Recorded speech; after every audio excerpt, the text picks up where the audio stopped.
Ancient Sumerian men and women were possibly the first to invent and wear lipstick, about 5,000 years ago.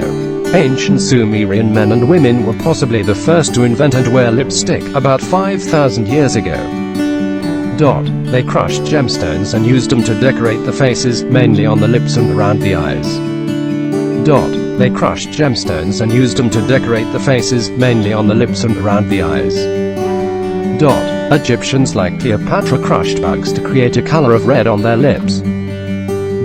Egyptians like Cleopatra crushed bugs to create a color of red on their lips.